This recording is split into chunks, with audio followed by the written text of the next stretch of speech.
Hey everybody and welcome back. I am Titan9 and this has been a deck I've been excited about since they showcased the cards in the starter deck, Clan Unity, ST06. I like the toolboxy nature of it. I think this is a fun version of a mid-range deck to play, and it has a lot of great synergy and consistency. Right, we have searching effects like Schoolgirl and Smuggler. Let's just look at the top three and we can find a clan unit or pilot card. Machu just lets us pick any clan card that includes our bases and command pilots, such as a Gaia GQ down here, and we just get it. There's actually, in fact, just 4 non-clan cards in this build. It's just 4 close combats. Unsurprisingly, I see this as the top card more times than I want, but don't let that get you down. I guess technically Schoolgirl and Smuggler too. So 8 out of our... I have, interestingly, never seen this one off the top. Just this close combat. Anyway, so that's 48... So that's 8 out of our 50 cards, 42 hits. I guess 47 because Machu would already not end a unit, so 46, but... so 40 straight. But that's still very good odds. 80% of the time you're going to hit. That math is completely off. You can roast me in the comments about that. I am definitely not a mathematician. The point is very high. Number of success, and you can even use Shuji here when he attacks, as long as he's linked and on a clan unit. You can put that card on the top or bottom of your deck. It's called Scry in some games. You can stack your deck that way to help your Machu out, but that by itself is just good as well. There are a couple of clan bases you can use. I see a lot of people taking to Shuji's hideout where when it's destroyed, your opponent takes a damage. I don't like that super much. I would like to minimize the choices my opponent gets to make so that I can have less to plan for. But there is a value in it, and sometimes it certainly makes attacking a base awkward for your opponent, so I get it. There's also I forget what the other one called, but it's green. And when you link something, that unit gets breach, or maybe another unit gets breach. Anyway, it requires something to leak. That one's very decent too. I've thought about it. I just like that this one costs 1. The thing about our deck that's really great is sort of the low-cost units, so it's easy for us to flood the board. Notice we have no 1-cost units. 1-cost base, 1-cost commands, 1-cost pilots, no 1-cost units. So we're not like flooding easy, like blue-purple or blue-green get to do. But that's okay, because our units are a little beefier on average. A lot of them can link with our pilots. Basically, all of them except for these Ortega's Rickdoms, because we do have the command pilot for Gaia, the red 2/2 over here. So that's just 2 cards in the deck that can't link with any of our pilots. A lot of them are generic, right? Clan link, 4 generic. Clan link, 4 generic. And then each of them have their own units that they can get to. So there's at least 12 units for all of our pilots to hit onto, usually more. So like that makes linking very easier. And then this, like we have this little 3/4 guy, doesn't look super sexy, this vanilla red Gundam, but that costing 2 is really big. These stats are actually pretty decent. It being able to link with Shuji is great. We can play this on turn 3 if we're going second, and start the shenanigans that way. Look at how many of our units have over 4 HP natively. That helps us kind of deal with wing. And if you put Shuji on a lot of them, every unit goes over 4. So why do I like this deck? I said toolbox, but like the deck really does everything. We support, we breach, we ping, we get to attack units directly, whether they're rested. We get to burn things out. We get to buff AP. We get to first strike. We get to high maneuver. We get to do it all. So and the cards, we have a lot of cards that let us find the things we're looking for in a given situation. So I've liked this a lot. I think people have poo-pooed it because they can't just rush and aggro. I think players are just used to the meta that used to exist and are having a harder time seeing a wider, more diverse meta. It's particularly with the way GD02 has shaken out, where aggro is still dominant, as you see at the list we'll be playing against today, has no new cards. No new cards from set 2 are in here, not even the Turning Point of History, the draw searching kind of spell. Didn't make the cut. It's just that good. And the other decks have really just turned to white. And if you're not blue or you're not white, it feels like you're kind of edged out of the format, but I don't think that's necessarily true. Of all the decks in the greater garbage segment, this is the one I've actually gotten to play in paper the most, and I've had a fairly reasonable time with it. And just a couple of, sometimes the red-blue matchup can be a little annoying because they can pick off creatures easily, but I will say, a lot of times they sort of burst into a base on the last turn, or burst into a close combat to kill something, or happen to draw that Kshatriya link right on their final turn. So, you know, it's a high-variance game. I don't let those results get to me. It just was interesting. It kept happening with red-blue and not the other decks, but irrelevant. The deck, I think, has some legs, and I'm looking forward to proving it. Its hardest matchup by far is the blue-green deck, because they can just get under us pretty quickly. So some things I've done to adjust for that. You'll notice there's no level 7 G-Quux, the one from the main set. I was trying it for a bit, and that was when the deck felt its clunkiest. I also had the Sugai's Gelgoog. No, this is Sugai's Gelgoog. Oh no, there's two of them though. There's a red one, and when it comes into play, it deals 2 damage to a level 5 or higher unit. It's a 3/3, but it costs 4. But you get to play that for free off of the G-Quux if you're able to have that at the top of the deck. And I was running the Sugai pilot instead of the Ruthless Tactics Gaia thing here. And yeah, that one just, my hands were developing quickly. I wasn't able to kind of flood the board, play multiple units. Very often I can play 3 units on one of the mid-game turns, which is what a mid-range deck wants to do. Theoretically, a mid-range deck should be able to beat an aggro deck fairly easily. That's kind of the big triangle of card games, is aggro beats control, control beats mid-range, mid-range beats aggro, and then, you know, combos somewhere in the middle. The game doesn't have a lot of combo at the moment. I know we talk about the unicorn combo, but that's not really like a true combo deck. It's just a cool synergy thing you can do. So here, to shore up that matchup, I got rid of those high-level units. I wasn't having trouble with like the wing decks and the blue-white decks. It was just aggro kind of out-racing me. So I didn't mind losing that top end and the Sugai's Gelgoog and even the ping. And I went for these lower-level units here. Like I can play this on turn 2, whether I go first or second. The guy is Rick Dom. And support 1 doesn't look the most exciting, but it does come up a lot. Helps you push over the top to clear off a base, perhaps, like with our naked 4/4s. Shuji, as great as he is a AP of 1. So like a lot of his, like this red Gundam doesn't hit 5, but being able to support 1 definitely helps. Support 1, the other 4/4s, if they don't have Machu, very helpful too. Or even just like addition, the other 2/2s or the 2/3s, they can get through the EX spaces that way. It can't break an EX space by itself, but you're usually not in the position where you're aggroing that hard anyway. And if you are, you know, your opponents don't have a lot of blockers or they're a later game deck, your Ortega's Rick Dom can do that. We also have the Ruthless Tactics to give two of our clan units +2. That's insane! Indignation only gives 1 unit +2. I think the pilot's a little better, but that's fine. The thing I think I'm going to change for this video, as I've been talking about the deck and the difficulties with aggro, is I haven't loved this Omega Psi Commu common card, the G-Quux. It's a 4/2, and that 2 dies to everything, and if I put Machu on it, it's 4/3, and it's just so likely to die. It does ping something if I have another clan unit in play, and there was one time that proved to be helpful, and we don't have any other pinging in the deck at the moment, because we don't have the Shuji's hideout, we just have close combat. But I think that's fine. I think it comes down too late. That 3 cost has annoyed me very often.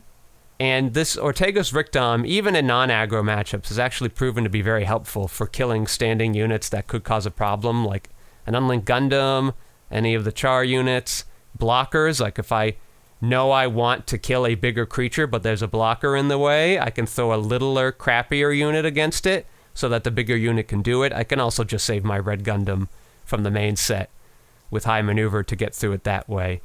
So I actually think I'll make this change right now. We'll get rid of that one. We'll add 2 more of these. 3 might be enough for the Ortega's Rick Doms instead of just adding the full 2. And I could add maybe the 0/6 base to shore up our defenses. I could add another command pilot. Maybe the Ortega, maybe the Sugai, just sort of clan pilots that work with a lot of our generic links to have some other effects. But I'm going to try these 2 units today for the video here. I don't think I would want to go back to that card. You can definitely play that card. There's no right version to play this deck. That's what's kind of the fun thing about it. But this is where I will try this Clan KaPOW deck. We will go from here. What's great about this deck is everything other than this Red Gundam level 5 comes from the starter decks. If you have 2 starter decks, you have everything you need to play this deck. Even Close Combat comes in those starter decks. Not this art, but you just need to get this rare from the main set. And the rare, as you can see here, only $1. So if you got $4 and someone who's willing to trade it or sell it to you, you're going to be all set. Oh, look, how is this? Oh, because this card's $10. I was like, how is this deck $80? Everything's super cheap. Well, the level 4 Red Gundam that comes in your starter deck is $10. But this card's good. Aggro's even using it. I showcased this in Shenlong Clan Slam video from just the other day. You can find that card up above. Click on it. Watch that video. All right, but now we're coming to look at the deck list here. If we can't beat aggro, as I've said many times in the Greater Garbage, there's no point in trying anything else. This is kind of the floor of the deck. If you can't survive this, it doesn't matter what the other decks are doing. This deck's going to run you down. It's also likely to be a huge part of the meta going forward because people realize it's still winning tournaments, especially in Japan and in Europe. So prepare for some version of this. Extra bases instead of show of resolves, but otherwise pretty much exactly the same that you remember from last meta. Woohoo! Let us jump into the games, and hopefully we'll be able to stave off the invasion. Okay, I do like this hand.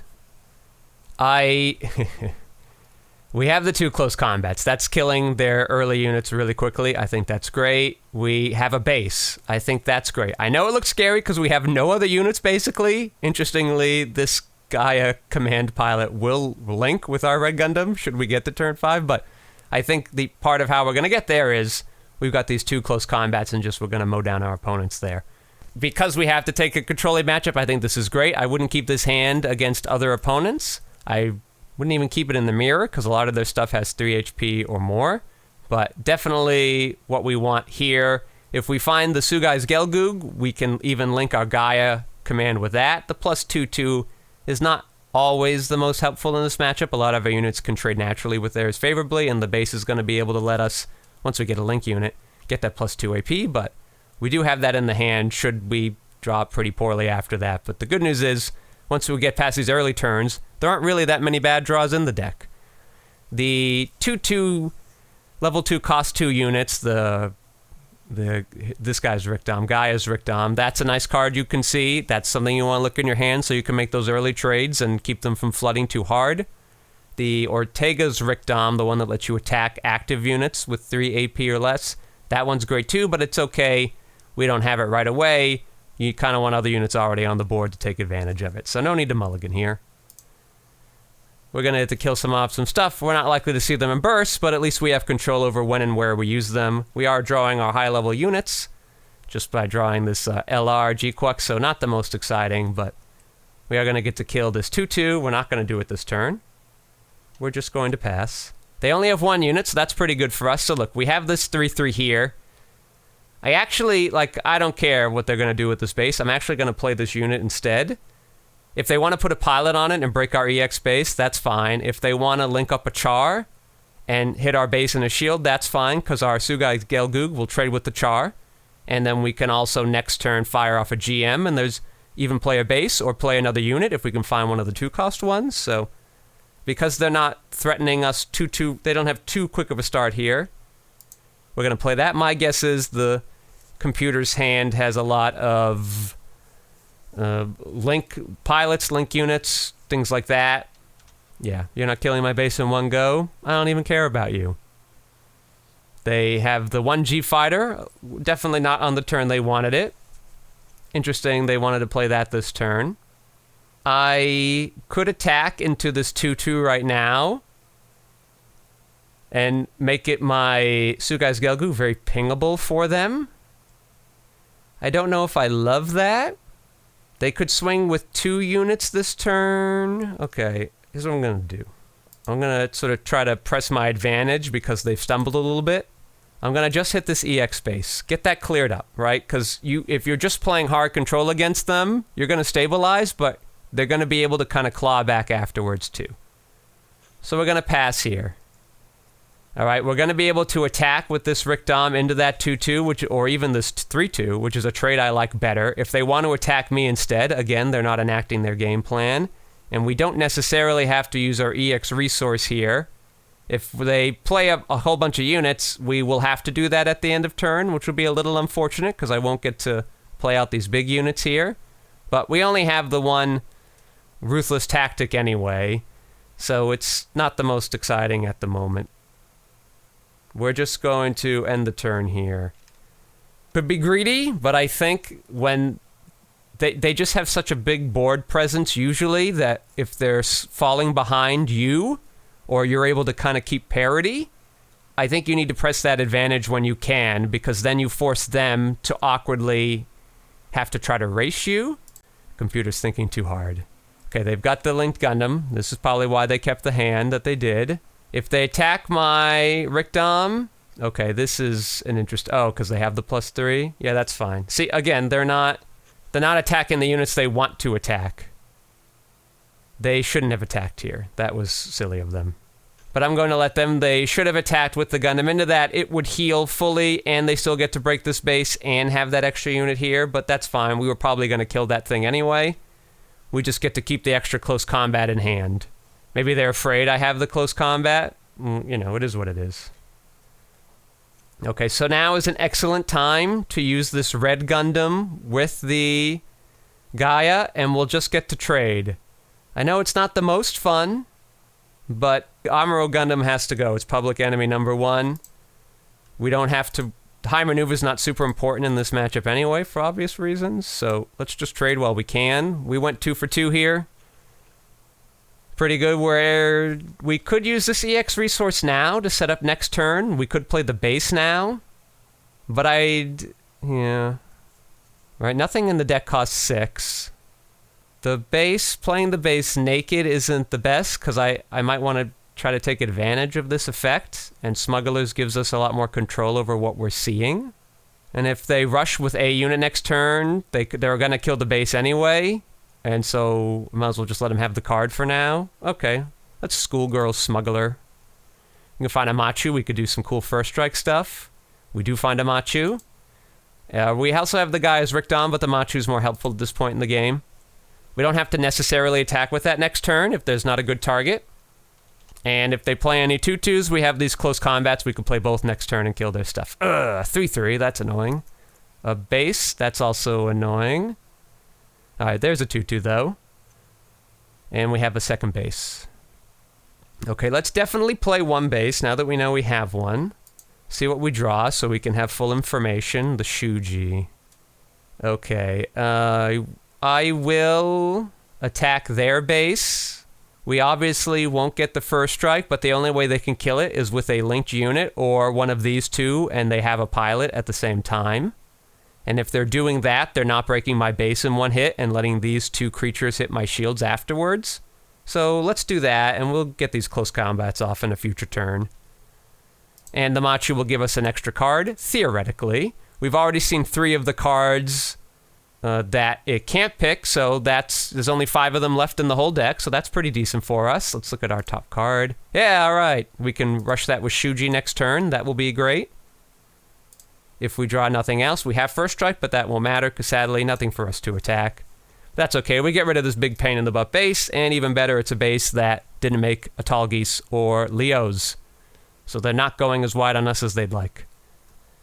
So our opponent hasn't had the best start. Neither have we. We've had a more reactive start. It just is fortunate that we've been able to take advantage of their misstep. Like, these close combats theoretically should be gone, and their units were too. Great. Perfect close combat tactic right there. Silly 4-2. All right, and another Machu. Do we want the Machu or do we want the Shuji? Shuji links with more units than Machu does, especially since we took out those 4-2s. I can't attack anything, so I got to finish off the base in one hit, but I guess this is what the clan battle lets us do, right? Our 4-5 gets to kill off that base thanks to this clan battle base. That's why I like it so much. We're going to kill the Tall Geese now, because if they put a pilot on it, I can't kill it anymore, and that'll be really annoying, and there's no window for me to respond to that. So Toggy's down. Sugai's Gelgoog. If they had broken our base, we'd have gotten to play another one. Remember to activate this. It's not an action. It is only main. You have to do it. There we go. A 6-5. That's pretty decent. When attacking, this is the top card of our deck. We want units, so we'll put that at the bottom. As good as Shuji is as a pilot, we want units. We're looking for units. And they're going to need an Amuro to trade. Again, they're going to need a link unit to trade into our link unit, and it's busted a base of theirs. They don't have that, so they're going for our base instead. I'm okay with that. Okay, their own Rick Dom, not from the GQ universe. We can kill this Charzaku, 2 of them. I like to kill them before they get pilots on them for obvious reasons. Okay, Schoolgirls and Smuggler. All right, another thing. Ooh, first strike. We can just kill that Gundam for free. Hot dog! That was an excellent draw. And we can still play the close combat. Life is looking good for us, folks. All right. And let's see what Machu... So now we've gotten half of the cards that Machu can't find out of our deck, so that's pretty good. And indeed, ooh, we're going to love that. So we actually might play this Ortega's Rickdom this turn, because that's going to let us kill their Rickdom. And we'll have a unit ready to go on the following turn. Yeah, their Zaku 2s will still be alive and active, but if they want to kill our units, they don't get the breach effect. If they want to put a pilot on it and kill one of ours so they can get a 3-1, that's still a pretty good trade for us. So let's do that instead. It doesn't seem... both of these are going to kill both of these, and both of those are going to do 3 damage to us, so it doesn't really matter which one Machu attacks into. Yeah, okay. So, alright, we're going to give Machu that. Machu attacks the Rickdom for free. Shuji attacks... So what I guess I did some bad missequencing here. Well, we'll get to that in a moment. Oh, no, wait. No, I didn't, because Machu didn't have a unit to link to at the time. Okay, so theoretically, if you knew you were going to link Machu... Oh, no, we did know. Yeah, because we had the Schoolgirl Smuggler. So I should have attacked with the Sugai's Gelgoog first. Well, okay. But then I didn't have all the information, right?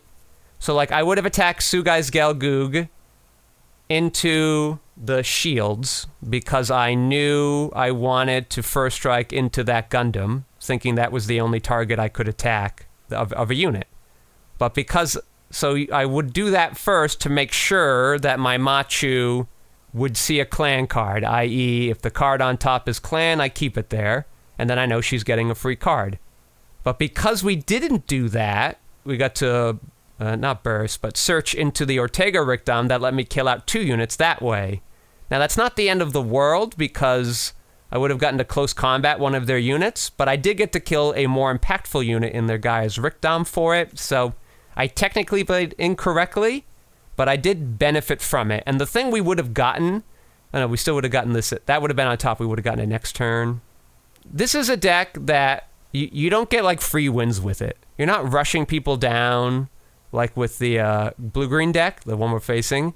And you're not just like stonewalling until you play your crazy bonkers broken cards, like green-white and to a degree blue-white, / red-white.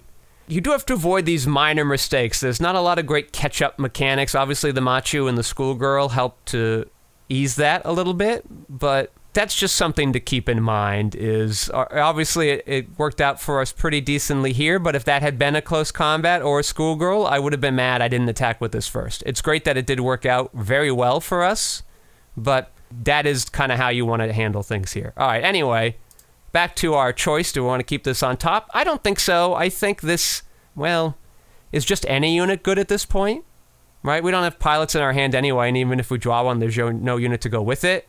It trades into everything that's on the base, on the play here. Our units are going to survive and be very strong. Yeah, let's keep it on the top. I know it's not sexy, but I think... Here's what we got. We got 3 units on board. We have a base on board. We have 5 shields and 2 cards in hand. They have less units. They have less shields. They have the same amount of cards. So I think we just get to, like, keep rolling ahead, and units let us do that. I think it's okay to keep that one on top, based on how the board is looking now. Obviously, they can probably kill the Sugai's Gelgoog next turn with anything. They can't do it with 1 pinger. They would need 2. But if they want to trade their unit, that's fine. They don't get a char token. We're going to kill that other one anyway. We're going to be able to hit 2 shields next turn. Is this one going to get the char? No. Okay, we're not going to kill that char Zaku 2. Ah! I hate these guys. They're going to get free cards off of them. Annoying. Okay, but they have no cards in hand.